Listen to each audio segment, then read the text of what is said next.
بسم الله الرحمن الرحيم السلام عليكم ورحمة الله تعالى وبركاته كلنتي وعنا ونكسن داوديال كسر وهذا برنامج كبندقة تي فيجا وقرأنا كلات كذا وتان تلفزيون كقرنك الصومالية هدي الله ودري كرنا وداوديال برنامج كا وأنا وقاعد دونا هذا الدرجين تاولا محكمة عيدا كقلب كسيدة الصومالية دونا أي ودي إذا أسبوعي كهر مقالة بيدا ويحرون تقول كباي أي محكمة كيف لسي حكومة دلة أو يكون لسي ضد دنبيل هراي أو دنبيل وقال قبل كاسي الدنيا محكمة عيدا قلب كسيدة ومحكمة درجة كواد عيدا كقلب كسيدة الصومالية كاشان الله صريح حسن علي نور شوتة أي داود البرامج كمرتين وواحد من ركوس أبصر ولا محكمة هل كان له ذاك الدونا دي الله ودري ذلك نقطة أدوكنا ما نقدر نقول دون تنضاء وضيال قاركين ونسوق جالسين سؤالها مركزي ويدين يا قدوميها إنت كنا طبعا تلفونك أي نقدر نقول دون برامج كا ونسوق يدين كلام سؤاله قدوميها قدومي يقول له برامج كا يسودة تي في وكله هذا ما سنت كاهي هذا ما سنت أدبان كوما نغيا برامج كا يقبل كا قصير ونكسن أنا مركز كسور وين يا دودوينا أنا مركز كسور وين برامج كا نقدر نقول كلام بالقدومي تذكر واحد شرحت متكسسة دردرجلينتا ولا محكمة دا وطبعا مالبي وجودن بي قبل هذا جرتين كنا يسودع بالمركة هوش محكمة هو بسم الله الرحمن الرحيم الحمد لله رب العالمين هذا ما سنت كاهي محكمة دا عيد ماذا قلب كسيدات سيدات هرق وبرتين با وحي ودا شقوينكي لو إدمدي أو لو تلقلي إن أي متقانا وقبجت شعب كذا isbuucii la soo dhaafay 10 maalin gudaheed 10 maalin ka hor waxay dib u bilowday arrimaheedii mataqaana fulintii lagu fuli jiray dadka xukunsanayaasha ah gaar ahaan kuwa dilka ee maxkamaddu ku xukuntay waxaa laga bilaabay fulintaas gobolada mataqaana deegaanada koonfur galbeed waxaa ka horeeyay gobolka banaadir oo ay ku bilowday xukun inay ku fuliso maalmo kadibna waxay fulintaasi ku faaftay magaalada baydhabo aan tagnay oo runtii dad hore iyo maxkamaddu ugu heshay dembiyo maxkamad darajooyinka koowaad mataqaanaa maxkamadaha ciidamadana maray kuwaasoo hore xukunadii loogu xukumay ee suuro gashay runtii in la fuliyo dabayaaqadii bishii hadda naga tagtay in fulintaas lagu fuliyo markii horaan shaqadaasi maxkamadda ciidamada qalabka sida ay qabatay waa bilow waxaana jiri doona ilaahay hadduu yidhaahdo maalmaha soo socda sidaas inay ku socon doonto dadka ku xukuman toogashooyinka in mataqaanaa aysan isaga jiri doonin xabsiyada ay mataqaanaa qaadan doonaan qof walba ciqaabta ee maxkamaddu ay cadaaladdu ku mutay in lagu fuli doono sidii shaqadu dib ugu bilowday maxkamaddu ku socon doonta hadduu ilaahay yidhahdo maalmaha soo socda waayahay xukunadii ugu dambeeyay haddaan dabcan tix raacno magaalada baydhabo kale xukuno dhowraha ka dhacay dilo la fuliyey bal dadka u faahfaahay xukunadaasi dadkii ay ku dhaceen waxay dembigay galeen su-aal muhiim waaye dadka guud ahaan horta lagu fuliyey xukunada isbuucaasi waxay ahaayeen laba nooc kuwa ka tirsan ciidamada qalabka sida mid waxaa lagula fuliyey magaalada muqdisho wuxuu ka tirsanaa ciidanka booliiska soomaaliyeed wuxuu sameeyey runtii waxay maxkamaddu ka heshay in uu qof muwaadin ah si macno darro ah goobtiisa ganacsi inta uu tegey uu ku dilay kadibna maxkamadaha kala duwan heerarkooda uu maray waxaa lagu helay in dembigaasi si bareer ah oo u geystay kadibna waxaa lagu fuliyey dilka markaas kadib baydhabo markii aan tagnay waxaa lagu fuliyey iyagana 4 qofood oo runtii mataqaanaa hore loogu helay in ay magaaladaasi qaraxyo ka geysteen qaraxyo runtii dad badan ay ku dhammaadeen 80 qof ay ku dhinteen dad 40 gaarayna dhaawacyo ay ka soo gaareen lagu helay dadkaasi tiradooda dadkaas waxay ahayd 4 qofood maxkamaddu waxaa suuro gashay inay fuliso mataqaanaa xukunkii ay hore ugu xukuntay sanadkii tegey xilliga ay ku fulisay xukunkan oo kale xilli sanadkaas ay mataqaanaa xilligan oo kale maxkamadda ku xukuntay waxay mareen maxkamadda sare iyagana sidoo kale maxkamadda sare ciidamada qalabka sida kadibna waxaa lagu helay inay ahaayeen dadkii abaabulay fuliyeyne qaraxii ka dhacay baydhabo fardoodka baydhabo maalintaas oo ay fulinta maxkamadda ku fulisayna suuro gashay in arrintooda saas ay ku gabagaboodo waxaa xusid mudan runtii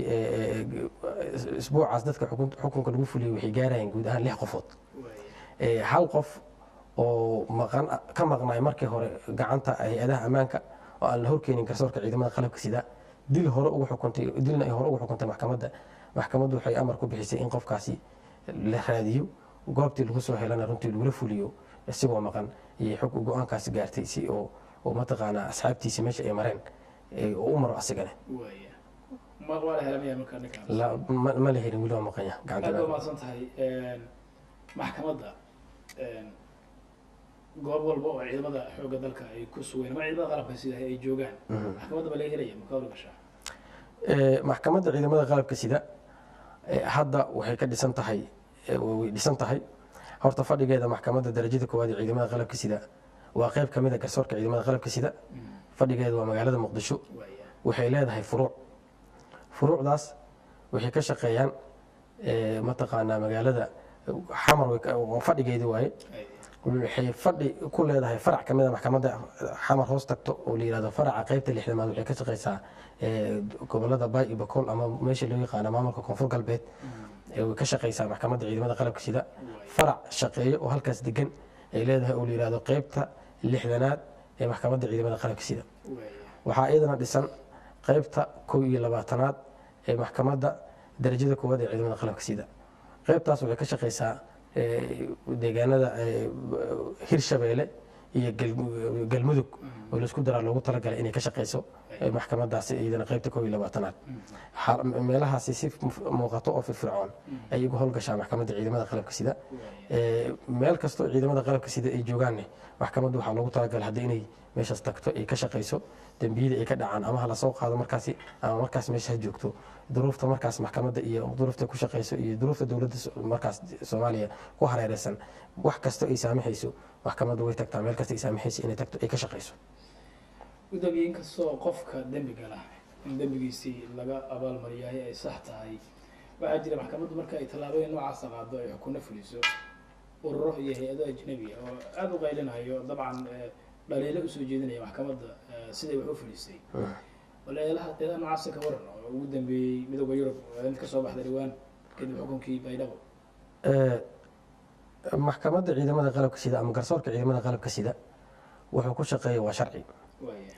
in sharciga degan oo dalku uu leeyahay oo garsooraha wax ku xukumaane qofna ugu roonaamayo qofna ugu daraamayo hay-ad waxba aan kala soconin waxa meesha ka socdo oo markii ugu dhawaatay Nairobi iyo meel kasii degan hadal ay soo qaadane hadal ay sheegtane maxkamadda go-aankeeda waxba ka bedeli maayo waxna ku kordhi maayo waxyaabaha aan la yaabno waxaa kamid ahay maalmaha aan xukunada halkaas Baydhabo laga fulinayo xukunno kale oo laga fuliyaa jiray state kamid stateka maamulada America hoostaga de kuwaas markay fulinayeen cadaalad miya kuwana cadaalad darro miya waxyaabaha aan la yaabnay kamid tahay marka weligoodii hadli jireen annagu waxaan u shaqeeyeen waa ummadeena waxaan mataqaana ka shaqeynayna waa in qofka dambiga leh aan ka qabanaa dadka shacabka aan ka qabanaa dhibaatada u geystay gacanta aan ka qabanaa qofka muwaadinkaana u gaaraa inuu si xorriyad leh ummadda magaalada uu ku maraa aan dhib loo geysan u gaaraa taana dee dowladdeeda iyo qarannimadeeda ku istaagayso inaan shaqadaas aan qabanno markay waa taan u dhaaranay qofkii dil mutaa oo weliba qofkii qof dilaa oo weliba kas u dilaa in haddii dil lagu xukumo laguna fuliyo waxay kamid tahay waxay ku qoran tahay dastuurkeena ummaduhuna dee waxay marka laga soo tago waxay aaminsan yihiin waxay ay qortaan ay ku dhaqmaan in aan waxa aan qoranay oo dhaqan ahaan iyo caqiid ahaan aaminsannahay in aan ku dhaqaaqno aan go-aankanaga aan ku salayno dee hay-ad eedeeda managa joojinayso waxaana nooguma kordhinayso waayahay dabcan dhinaca qareenadoo kale ayay eedeymaha ka soo jeedinayaan ay leeyihiin dhinaca qareenadoo kale ay dabcan dhaliilayaan dhaliishaas ka waran inaan qareeno loo qabtaa qofka dacwada lagu soo ogo su-aal muhiim waay qareenka marka laga hadlaayo dacwad in la qaado ama maxkamaddu ay dacwad dhegaysato kiis dacwadeed ay dhegaysato dhinacyo dacwad wax la yihahdo dhinacyo dacwada ka mid a dhinacyadaasi waxaa qayb ka ah qaybta ugu muhiimsan ka ah qareenka eedeysanaha ama qareenka sharciga ku difaacaya qofka eedeysanaha qareenka eedeysanaha in uu dacwada qayb ka ahaado garsooraha maxkamadda joogo ama guddoomiyaha maxkamadda joogo wax uu diidi kara ama yeeli kara ma aha waa arrin dastuuriya waaye siduu rabo wuxuu ka yeeli kara ma aha waa in garsooraha maxkamadda markaas dacwada qaadaya marka uu soo fariistaa oo uu hubiyaa inay fadhiyaan dhinacyada dacwada oo xeelaalihii fadhiyaa uu fadhiyaa mataqaanaa uu fadhiyaa qareenka uu fadhiyaa haddii aysan dhicin in uu laba dhinac u dhexeeya aysan jirin ilaan garsooruhu waa qoortii labada garab u dhexaysay dhahan Soomaalidu wuxuu u dhexeeyaa eedda lagu oogayo eedeysanaha iyo difaaca la difaacaya eedeysanaha u dhexeeya markaasoo miisaanka sharciga saara kadib wuxuu soo saaraa go'aankii si waafaqsan asigoo sababeynaya go'aanka uu soo saarayo oo soo saaraa go'aan marka haddii la waayo hal dhinac le ay sheekada noqoto oo qof eedeynayo oo qof difaacaya la waayo meeshaas cadaalad iyo hufnaan iyo maba ka jiraysaba ereyga maxkamad iyo cadaaladna meesha ka baxaa qareen in la qabtaa waa arrin dastuuriya waa arrin maxkamad dacwadii ay ku istaagaysay oo dacwo in la qaadi ku istaagaysay in qareen la qabtone dadka mataqaanaa oo soo dacwooday iyo dadka eedeysanayaasha iyo dadka xukuumadda ku dhaca laftooda ala weydiin karaa marka qaarkoodna tviyada waa laga arkaa iyagoo doodaya oo weliba hadalkooda iyadoon la jarin siday ugu hadlayaan loogu soo saarayo eedeysanaha qareenka maxkamadda miyaa u qabata muwaadinka la soo dacweeyo mase muwaadiniinta qaar ayaa qareenagii iyagu qabsadoo la yimaada qofka muwaadinka ah waxaa jira xaq uu leeyahay qofka muwaadinka ah dastuurka jamhuuriyadda federaalka Soomaaliya qodobka 35 aqiixayo eedeysanaha xuquuqda uu leeyahay uu qiixa waxaa kamid ah qofka eedeysanaha ah ee la soo xiray oo lagu eedeeyay dambi lagu eedeeyay dambi inuu galay lagu eedeeyay oo maxkamadda la hor keenay in uu helaa qareen waa laba arin marka laba qaab ay noqonaysaa haddii inuu horta qabsadaa qareen asiga haddii uu qabsan karo haddii uusan qabsan karin waajib dawladda saaran waa inay u qabataa waxaa jiro qareeno ay dawladdu lacag ku siiso in ay u doodaan eedeysanayaasha qareenada mar haddii uusan qabsan karin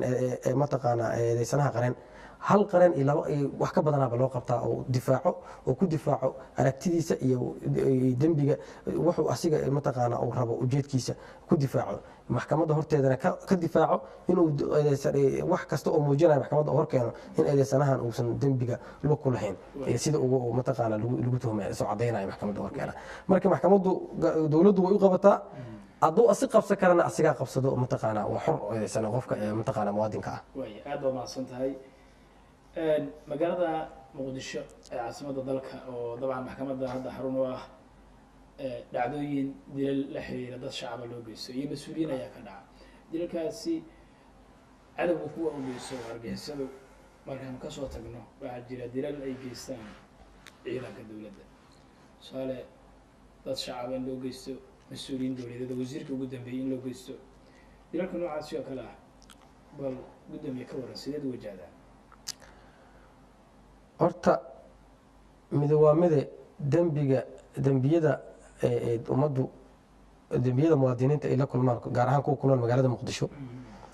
marka laga soo tago kuwa qaraxyada iyo dhibaatada ay nimanka kuwa nabadiidka u geystaan waxaa qaybta labaad kaga jira dembiyada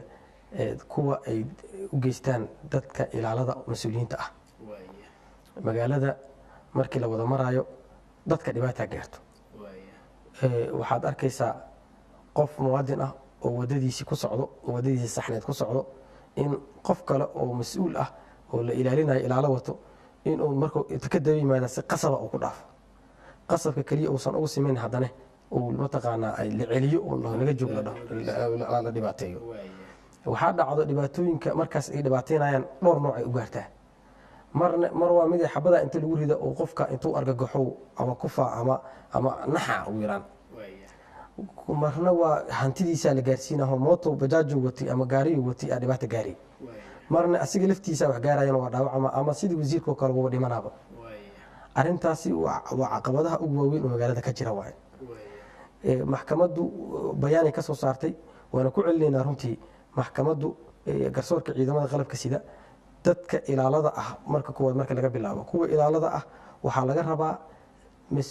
in mas-uuliyiinta ay ilaalinayaan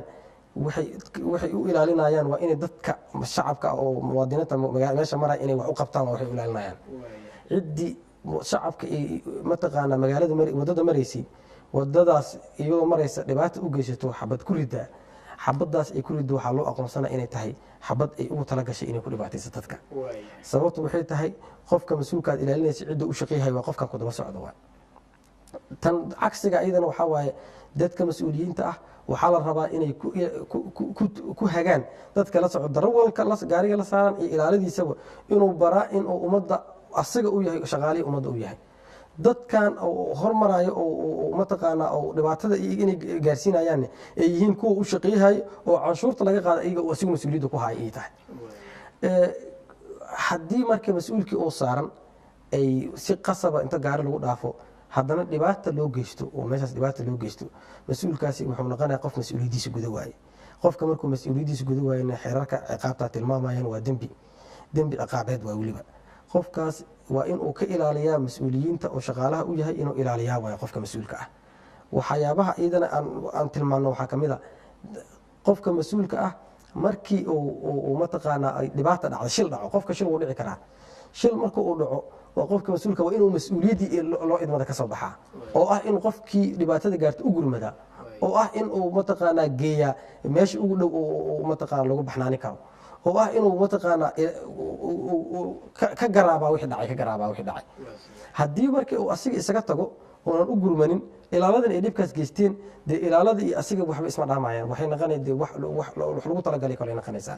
sidaas darteed dadka mas-uuliyiinta ah iyo ilaaladaba waxaan ku wargelinaynaa in ay ka digtoonaadaan in dadkala dhibaateeyo dadkaani iyagaa iskale wadada qofkii kusoo hormara muwaadiniinta u siman yihiin muwaadiniinta oo mas-uuliyiinta aanan ahayn oo dadka shacabka ahne waa kuwa loo shaqeeya waaye waa kuwa canshuurtooda ilaalo lagu yahay mas-uulna lagu yahay waaye haddii markii ay dhacdo in mataqaanaa qofkii sidaas ugu shaqeeyeyso asiga canshuurta ka qaado ku nooleed inaad dhibaataysa ay dhacdo waxay noqonaya mas-uuliyadaas inaad guda weyse waxaana qasab ku noqonayso cadaaladdu inay ku qabatay qasabkunayso shacabka iyo maxkamadda xiriir u dhexeeyahay ma jira oo ay ku wada xiriiri karaan oo tusaale markii qof shacab ah ciidan ay dhibaato u geystaan maxkamaddii uu dacwad geysan karo meel uu kala xiriiro si fiican qofka markay dhibaata dhacdo oo qofka shacabka dhibaata gaarto oo muwaadinka dhibaata gaarto wuxuu leeyahay dhowr jiho u dacwado waxaa kow loogu talagalay marka koowaad saldhigga ugu dhow inuu tagaa oo ku dacweeyaa mataqaanaa dhibka gaara kasoo ka dacwoonaya u sheegaa u dhahaa dhibkaas ay gaara dhahaa haddii ay dhibkaas wax laga qabayana hay-adaha baarista iyo c a d iyo kale uu taga u sheegaa wixii dhacay markii intaas wax looga qaban waayo waxaa loogu talagalay xafiis la tacaalo oo loogu talagalay inuu dadka u doodo oo dowladda dhibanayaasha shacabka u doodo oo yirahdo xafiiska xeeraranta shaqooyinkiisa ka mid ah inuu u tagaa oo dhahaa waxaa dhibkaas ay gaaray intaasoo meelaan ka dacwoodo wax laga qabtana male xafiiskaas xeeraranta si toos u dhaqaajiya dacwada wuxuuna amar ku bixiyaa hay-adihii ka hooseeyey inuu saldhigyadii iyo hay-adihii baaris inay arrintan baaraan natiijana kasoo gudbiyaan marka qaarkoodna asaga laftigiisa gacmaha la galo si toosoona maxkamadda u keena waa xafiiska maxkamadda usoo gudbiyo wixii dhacay iyo siday u dhaceen iyo cidda loo geystay dhibka cidda geysata dhibkan asaga soo gudbiyo sidaas darteed maxkamaddu markaas ay go'aamisaa in qofkaasi xorriyaddana laga qaado lana mataqaanaa lana maxkamadeeyo marka caddayn ku filan loo helo marka shacabku waxay xaq u leeyihiin inay intaasoo meel ka dacwoodaan markii intaas ka meel kasoo xiranto xafiiska xeeraranta si toos ugu tagaan iyagoo dacwadeed u gudbinayo way aad baa umahadsan tahay guddoomiye waa kusoo laabanaya aanu fursad siino dadka si ay noola wadaagaan barnaamijka noogala qayb qaataan oo ay su-aalaha markaa ayaga dhankooda ku jira iyo talooyinka iyo fikradaha ay soo jeedinayaan ay usoo gudbiyaan waa daawadaha ugu horeeya qadka ku jira halo daawada asalaamu calaykum calaykum asalaam waraxmatullahi wabarakaatu magacaaga yaa kad naga soo wacayso magacaygu waa bashiir kaas oo waxaya gobolka gedo degmada dooro bashiir soo dhawo barnaamijka waad la socotay soo ma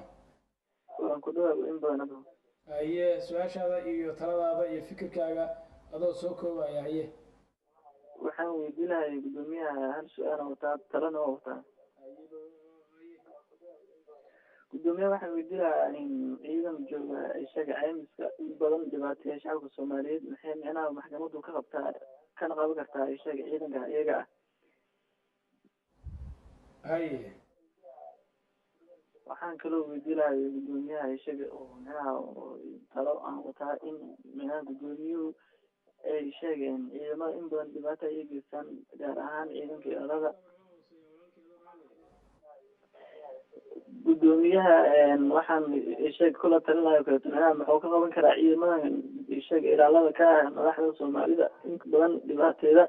shacabka soomaaliyeed gaar ahaan ciidamada hadda jooga sheeg caymiska aad bay u dhiban dadka sheeg ummadda soomaaliyeed oo isticmaasha wadada warshadaha muxuu gudoomiyuhu ka qaban karaa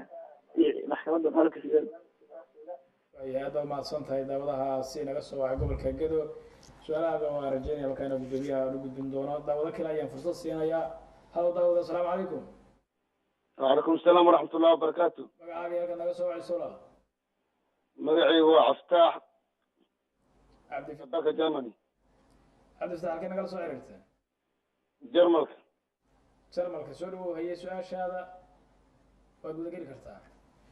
ما شاء الله عرفت تليها والسلامة إلهي أكرها النقوة والعلكيو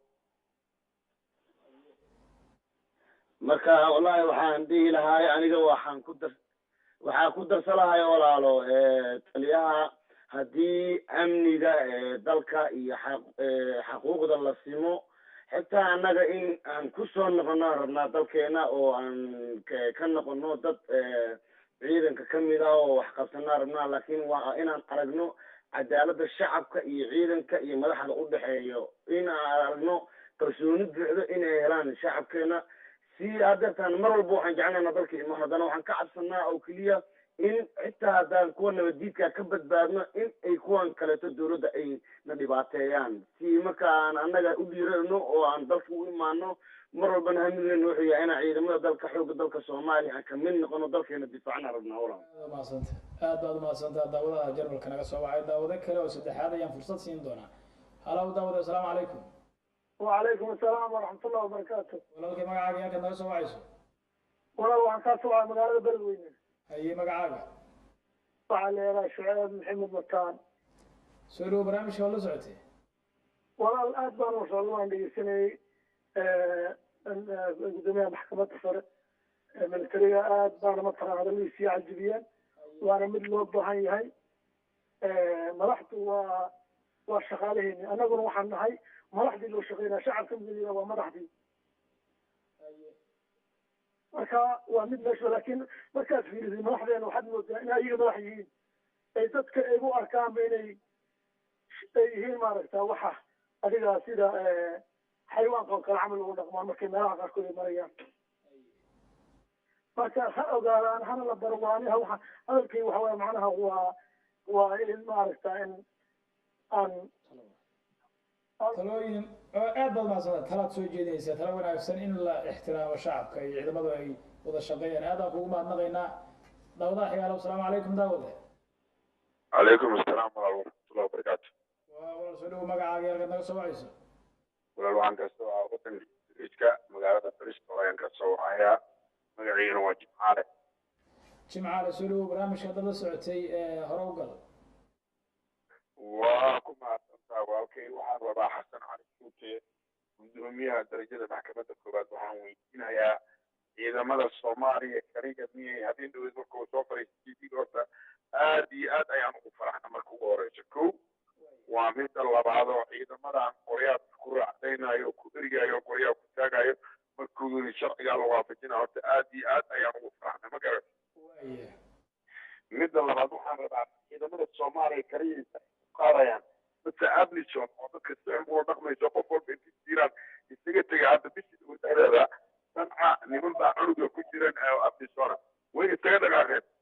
ayagaa mas-uuliyiinta wadanka oo qaranka ayagaa ah maxay wax uga qabanla ciidamada Soomaaliya kale u bay aadayaan dadka abnison waxbay ka qabanayaan oo dadka shaqada u dhacayso qoryaha kala dhacayso dadka dardarayo baabuurta dadka saariga kor marayaan aadaan kugu mahadnaqayaa jimcaale su-aashaadana waxaan u gudbinayaa guddoomiyaha maxkamadda aad baad mahadsantahay afartaa daawade ayaan gudbinayaa kadibna waxaan kusoo laaban doonaa daawadayaal kale iyadoo ay jiraan daawadayaal su-aalahooda baraha bulshada lagu soo gaarsiiyey oo aan guddoomiyaha la wadaagi doono gudoomiye soo dhawow waa mahadsan yihiin runtii daawadayaasha aad ay mahadsan yihiin yarka gada jooga bashiir horaan u sheegna dee qofka muwaadinka markuu dhibaato gaarto goobo uu ka dacwo karaa jirto waxaan codsanaynaa dee dadka laga tabanayo dhibaatada oo ay ka tabanayaan dadka deegaanka ay ka tabanayaan in ay imaadaan mataqaanaa haddii aysan hay-adaha ammaanka xataa ay tegi karin inay xafiiska xeelaanta ciidamada ay imaadaan ay toos noogu yimaadaan waxaa laga qaban doonaa waxaan ballan qaadaynaa qof la yaqaano oo meel taagan in uu dhibaateeyo haddana meeshiisa uu taagnaado waayo waxyaabaha ay maxkamadda ka suulisa dalka meelaha dowladda ay ka taliso qof hebel ah dhibaata ku haayo haddana inuu hebelkii uu joogo meeshaasi waxyaabaha aan wax ka qabanay wax muuqda ka qabanay kamid tahay in dee waxaan kula talinaa in uu yimaado xafiiska asiga iyo dadka cabanayo dhan inay yimaadaan halkaasna waxaan ka qaban doonaa hadduu ilaahay yidhahdo cabashadooda waa mataqaanaa sharcigaa la waafaji doonaa dee yarka jarmalka joogana dee waxaan leenahay dee halganka waxyaabaha aan uga jirno oo dadka markasta loo wacyigelinayo oo la dhahayo hala tooso oo madaxda loogu qaylinayo oo askarta loo canaananayo oo qofki si foolxun dhibaato u geysto looga jaazinayo ilaa tiirka loo geynayo waxaa waay inay ummaddu dee hagaagto asaga naftigiisana dee waa qof muwaadinan waxaan ka rajaynaynaa inuu yimaado dalka qaybta uu ka hagaajin karana markaas ka hagaajiyo qof iyo laba qof oo dowlad kaliya wax ma hagaajin kartee dadkii oo wacyi lahaa lagu hagaajin karaa beledweynena taladiisa waa qaadanaynaa oo dadku mas-uuliyiinta intooda badan way ogyihiin inay shaqaale u yihiin dadka mataqaanaa shacabka inay shaqaale u yihiin intaadan garsiisanayna dee maxkamadda iyo sharciga mataqaanaa loo udhexeeya dadka iyaga sharciga dadka iyaga udhexey doono ciidanka amison arrinta amison waa runtii waa qadiyo dee markii dhinac kasta laga fiiriyo ku aruureyso sharciyadda ay dalka ku joogaan amison amison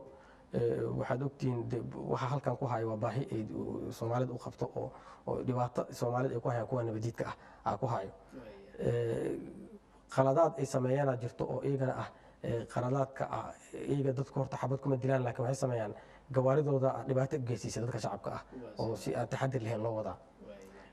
dhacdo ugu dambeysay maalin horeeto askarigii sameeyey oo amisonta ahay runtii waa qabanay waana xirnay si ay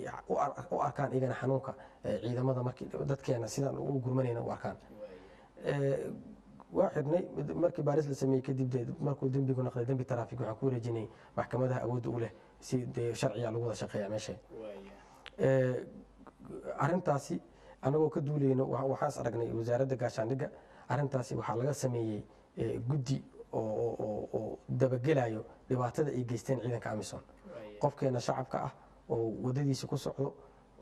asaa iskale wadada asaa muwaadin ah xoolo maaha ma aha mataqaana qof aanan waxba ahayn maaha jug haddii la siiyo oo dhibaato la gaarsiiyo waa in qofki jug la siiyo lala xisaabtama oo laga qaadaa tilaab laga qaadaa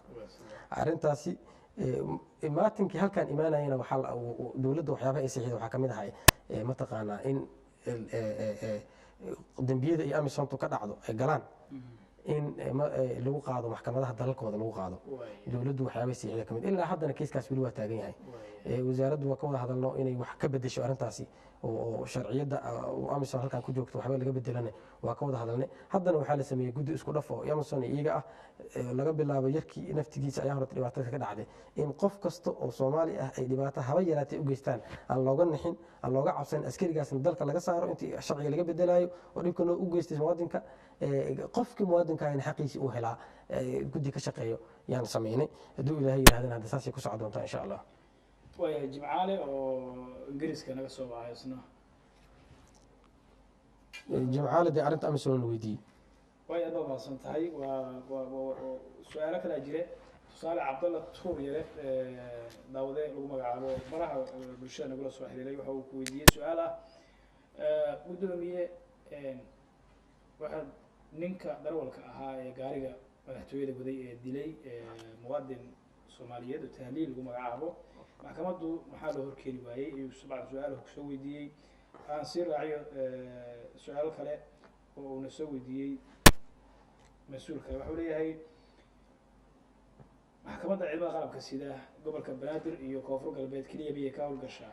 gobolada kale ee sida puntland iyo hiirshabeelle iyo galmudug iyo jubbaland iyo iyadoo xukuno laga fullayo weli maana arkin ayuu daawadaha isna kusoo weydiiyey waxaa jira daawado kale oo isna guddoomiye su-aashaan ku weydiiyey wuxuu leeyahay ciidamada dadka dhaca u geysta haddana dilaayo ee degmooyinka gobolka banaadir si nabadgelyaha ku jooga maxaa wax looga qaban waayey mise ninkii waa dadka masaakiinta ayaa dabcan dhibaatada keliya ayay gaaraysaa su-aalahaas daawado kale oo isna waxa uu leeyahay maxamed bashiir indhacad ayaa la yihahdaa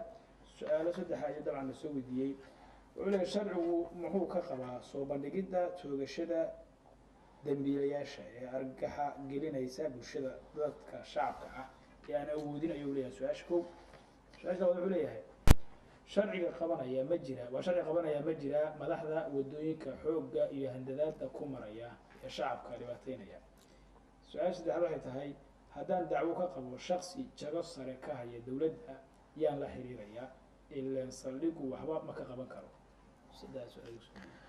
inaa ii kala hormarisaa fiicneed horta arrintii madaxtooyada markaan ka bilaabo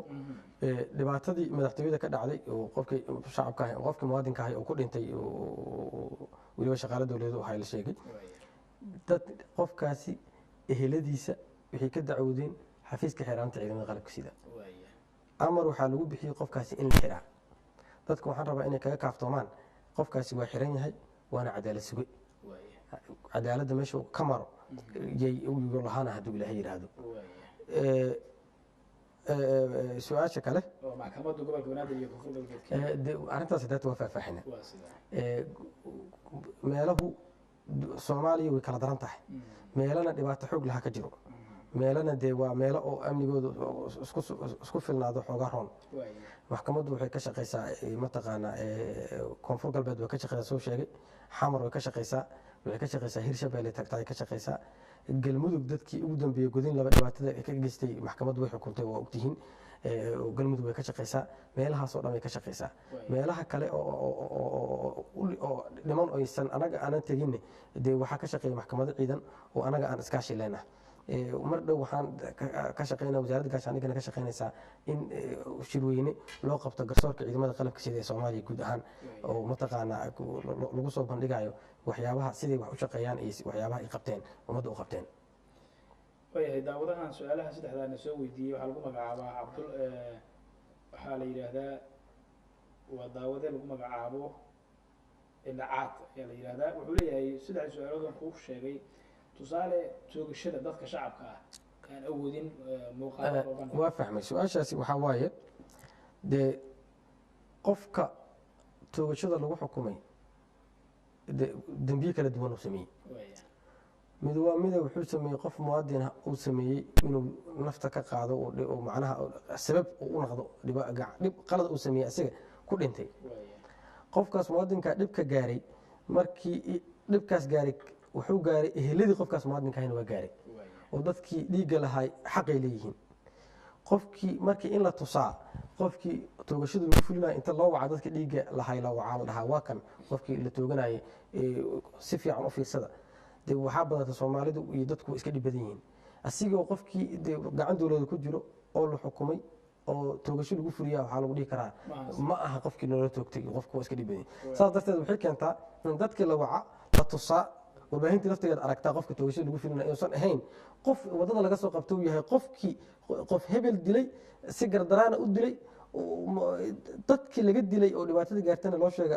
arkaan qofkii hebel dilay kan miyahaa waa kaasaa la dhaho toogashada saakaa lagu fulinahay si fiican indhihiin ugu bagta la dhaho taasaa keenaysa duruufta hadba dadkeena siday wacyigooda kusoo dhimaanaan u dhimi doonaa soo bandhigidda arrintaasi waa samayn doonaa hadduu ilaahay yidhaahdo dacwo jaga sare mas-uul haya haddaan dacwo ka qabo sideen mas-uuliyiinta dowladda iyo dadka shacabka ah hadaatan waa ka sheekeyno dee dadka mas-uuliyiintu dadkay shaqaale u yihiin intaa waxaa weheliya mas-uuliyiinta iyo dadka shacabka ah sharcigu kalama sarraysiiyo sharciga ummadda waa u siman tahay sharcigaa u dhexeeya labadooda qofka qalad markuu kaa galo qofka mas-uulka sare ah iyo markuu qof caadi qalad kaa galo iska siya u dacwoonaysaa dee qof xaqeeda qof kala qaadan kartana ma jirayso cadaaladuna waxaa waaye inay hal wado ay ku socotaa hoonan ay leedahay qoorta labada garab u dhexaysa inay naqataa waaye aad umaasada gudoomiye daawadayaasha waxaan ku laabanayaa telefoonka anoo soo laaban doona su-aalaha kale daawade halo asalaamu calaykum halo asalaamu calaykum daawade calaykum asalaam waraxmatullah wabarakaatu magacaaga iyo halka naga soo wacayso niyow aan cabdullahi wafaqa la yidhaahdaa waxaan kaa soo wacayaa ingiriiska haye cabdullahi soo dhawow waxaan rabay inaan su-aalo ka kooban weydiiyo gudoomiyaha darajada koowaad ee maxkamadda ciidamada qalabka sida waaya haye su-aasha koowaad waxay tahay ma jiraa sharci xakamayn karaa ciidamada Amazon ama kasba hawdlan ama kamaba wax ugaga dhacay dadka shacabka ay waxyeeleynayaan sharci xakamayn kara oo maxkamadda ciidamada qalabka jira ama Soomaaliya ama dawladda Soomaaliya ay leedahay ma jiraan taas takale ma jiraan maxkamado ama garsoor madax bannaan oo aan ciidamada qalabka sida ahayn oo ayagu dadku ama ay dadku u dacwoodaan ama maxkamadda ciidamadu hadday si ilan waa bini aadane aan sharciga waafaqsanayn wax u xukumaan la aadi karaa ma jirtaa labadaas su-aalood baan weydiin lahaa aadna waa mahadsantahay waan salaamaya labadiinaba cabdullahi aad waa mahadsan tahay waa ku mahad celinaynaa sida barnaamijka nogala qayb gashay daawada xiga ayaan fursad siin doonaa halow daawada assalaamu calaykum وعليكم السلام ورحمة الله وبركاته. walaal magacaaga yaalka naga soo wacday waxaan joogaa magaalada Baydhabo magacayga waa Cabdi Jibriil Aadan. cabdi mahadsantihiin dhammaantiin iyo taliyaha meesha ku sugan Xasan Shoote. waxaan weydiin lahaa laba su-aalood iyo mid oo maxadsanaan ah. waxaan joognaa magaalada Baydhabo waxaa arkaysaan idinka miyidaha ay tihiin waxyaabo badan oo la kugu fuliyay Baydhabo waqtiga hadda lasoo dhaafay waan ugu mahadcelinaynaa marka koowaad mahadaas alla subxaana iskale laakiin mahadooda waan u mahadcelinaynaa marka labaad ciidamada oo ku jira xabsiyada ama shacabka Soomaaliyeed ilaa 3 sano ilaa 4 sano ku jiraan ay la ogyahay inay dambiili yihiin ay hadday ummadii ugu dambeysay Baydhabo ka dhacaysay qarahiid oo darad la fulinay maxaa ka qaban dadkaas inay habsiga laga hayo ilaa uu yaraan muddo 3 sano laga hayo midka dambiilaha maxaa dambigiisa waqtigii loogu talagalay lagu fulin lahaa midka kale waxaan weydiin lahaa taliyaha iyo dhammaan garsooreyaasha oo ku sugan Soomaaliya maxaa arinta qofka askariga oo maanta misheer qaadinaynin oo leeyahay waa la hukuma qofkaas waxaan qabaa qofku waa in xuquuqdiisa la siiyo marka koowaad qof aan xuquuqdiisa siin karta ayaa waxaa leedahay habadana ka hisaabsan karta Soomaaliya waxaa ku jira dhibaato badan ay habad maalinta qofka askariga waxaa ogaan jirnay markii siyaad bare qofka maalintii ay harooda ka baxo rasaas waa laga hisaabin kari askariga in rasaasta lagala xisaabto aad baa mahadsan tahay daawadaha Baydhabo naga soo wacay وكاغا ما عندنا سيده قيام بين ماشي لو قيب غشي داوده خيغي سدحاد هلو السلام عليكم عليكم السلام magacaaga yaa kana soo wacayso daawade magacaygu waa W Jayte waxaan joogaa magaalada London waxaan salaamayaa SNTV iyo muxuu ahay shaqaalaheeda waxaan salaamayaa Shoote maxkamadda darajada koowaad ee militariga waa salaamayaa waxaan ku faraxnay in dadku muxuu ahay isku mid yahay oo qofka weyn aysan jirin dadka Soomaaliyeed waxaan ognahay meeshan joogno ku ognahay in la iska toogto oo la iska dilo macna la'aan oo bajaaj halkii wato meesha maray bash wiil lagu dilay hadda ka hor degmada Hodan maray la iska dilay muxuu ama military muxuu ahay dadka aslan ba ay dilayaan kuwa meelaha marmarayo wasiir iyo dibutaadka isku sheegay baawurka soo admaraba iska tooganayaan amisoona dadku way balayda baawurta waa la iska dardarsiyaa dadku micnana kuma fadhiyo marka waxaa la rabaa dadka hadda sida uu Shoote sheegay dadka qof walba xaqeeda in la siiyo oo micno ku fadhiyo noloshu mukuleelku maxaa disho dambi weyn waaye marka dad badan oo bilyan Soomaaliyeed ayaa lagu dilay camar oo madaxdu toogatay oo waxna laga soo qaadin oo waalidkooda iyo eheladooda ay barooranayaan waxaan ogahay wariye Soomaaliyeed oo dileen muxuu ahay to nin staffkiisa oo dilay waxna lagama qabto dadka marka waxaa la rabaa sharciga hadda soo baxay oo ninku shaqadiisa ku weynaayo muxuu ahay toonay isaguna aw xirig ama dil buutaysanay aadan ugu faraxsanahay waana idin u hambalyeynaya dawladda Soomaaliyeed muxuu ahay saas waa inay ku socoto la isku xaquuq yahay oo qof qofka dheer ma jirto aad baad u mahadsantahay daawadaha gabadha naga soo wacday London Ingiriiska waayahay aad baan kugu mahadnaqayaa walaashay sida qiimaha badan barnaamijka aad nagala qayb gashay waa kugu mahad celinaynaa daawadayaashaasi barnaamijka lagala qayb galay ayaan su-aalahoodii kusoo gudbinayaa mudan gudoomiye iyo waqtiguna uu gabaabsiya waa mahadsan yihiin runtii dadka dhegeystayaasha aad ay u mahadsan yihiin dareenka iyo sida ay u dareensan yihiin dhibaatada jirto iyo si waxa la qabanayo naftigooda ay u amaanayaan runtii waa uga mahad celinaynaa runtii ra'sumaalka iyo hantida kaliya aan leenahay waxaa waaye in wixii wanaagsan oo aan qabanaa la yidhahdo waa wanaagsan yihiin wixii xun oo la dareemayo inay dhaliil leeyihiinna naloo sheegaa oo nala saxaa arrinta amison haddaatan waa ka hadalnay caqabadda ugu weyn oo arrinta amison haysato waxaa waaye sharciyadda ay dalka markay soo gelaysay iyo loo saxiixay oo ah in qaladaadka ay sameeyaan dee lagu maxkamadeeyo dalalkoodii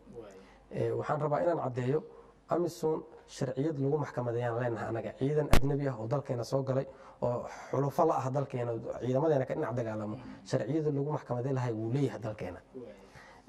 laakiin dee waxaa ka horreeyey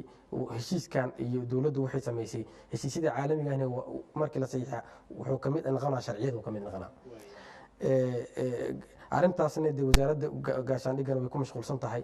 guddina waa loo sameeyey hadda oo dib loo eego si dee dadka yagu waxaan u keenan amison nabad inay ilaalisaa loo keenay inay dadka dhibaataysa looma keenin haddii arrintaas cagsigeeda ay ku dhaqaaqdo si tilaab looga qaado guddigii ka shaqayn lahay arrintaasi waa la diyaariyey waana la sameeyey garsoorka ciidamada qalabkiisa sax waaye dee garsoor kale dalka ka jiro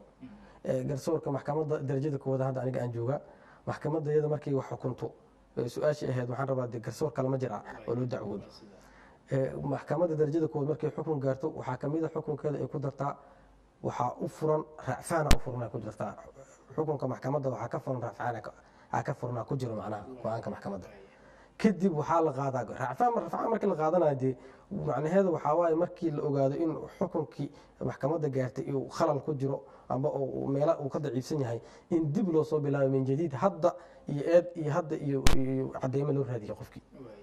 markaas kadib haddana dib u eegis uu leeyahay qofka 3 darajo oo tilaabo oo maraa intaasoo qofood marka uma fariisan karto intaasoo gruub oo mar walba qofka cadaaladiisa fiirinayso iskuma raaci karto in qof muwaadin ah oo waxba ka sameyn ay dhibaatayso iskuma raaci karto intaas waxaa barbar socdo qareeno doodayo oo warqadooda ilaa meel kasta tegayso wasaaradda cadaalad iyo wasaaradda gaashaandhig iyo guddi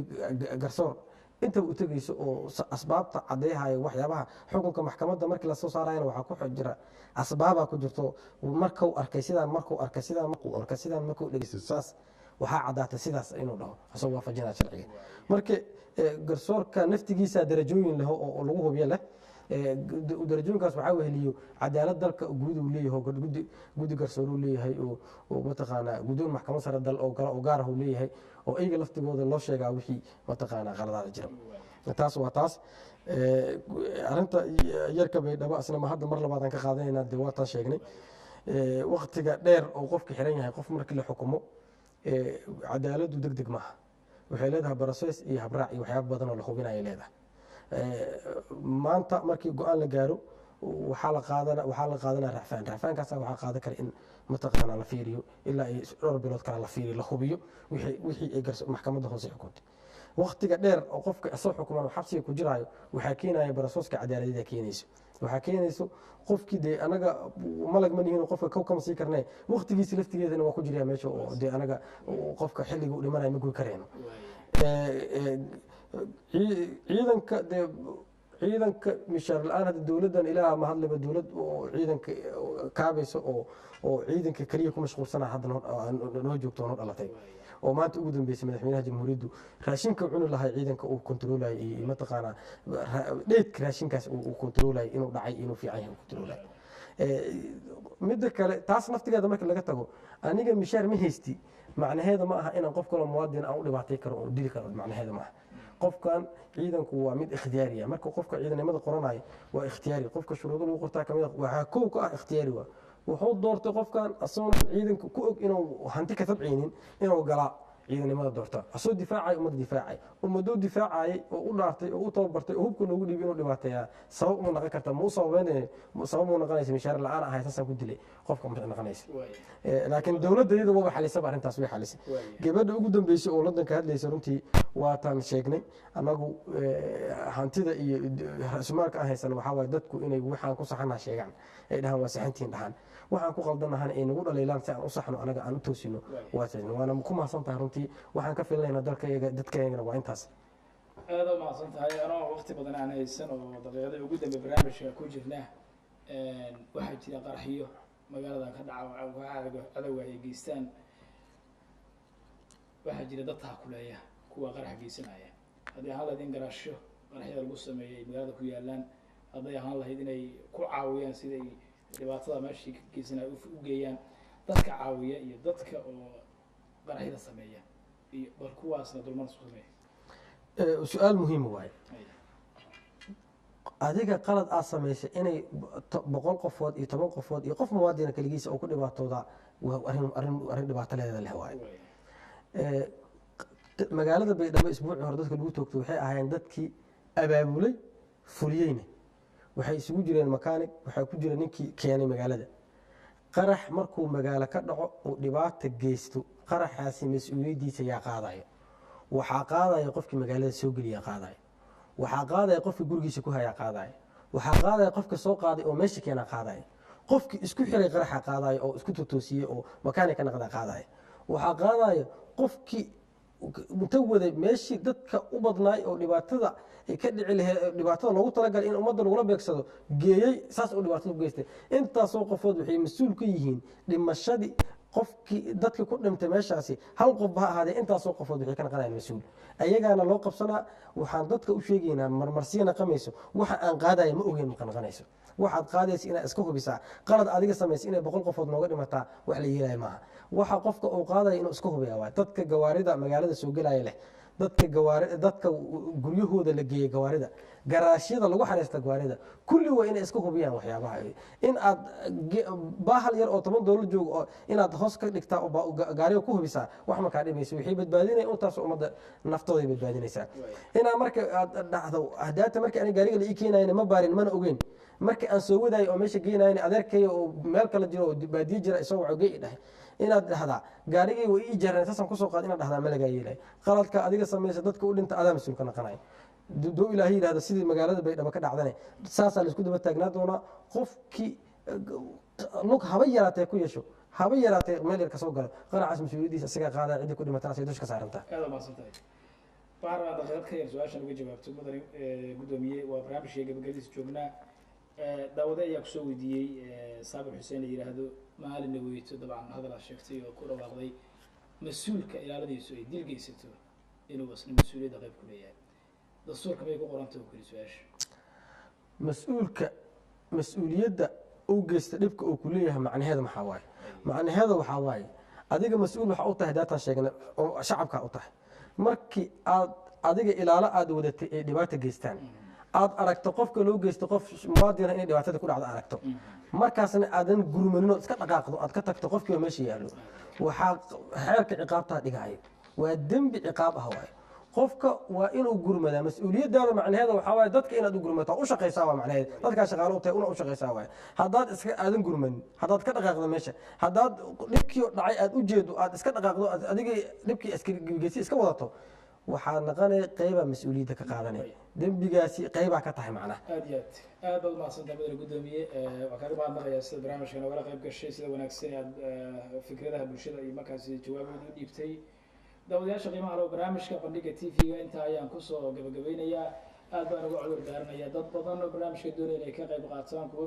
fikradooda halkan aan ku hayno iyo kuwa telefoonka ku jiro doonaya barnaamijka qayb galaan bayna waqtigu noo saamixin waa idinkaga cudur daaranayaa barnaamijka inta ayaan kusoo gabagabeynayaa waxaa kala qayb gala gudoomiyaha maxkamadda darajada koowaad ee ciidanka qalabka sida gaashaanla sare xasan cali nuur shuute barnaamij mid lamida intaan dib ugu kulmayno midkaan nabadgelyo assalaamu calaykum waraxmatullaahi wabarakaatu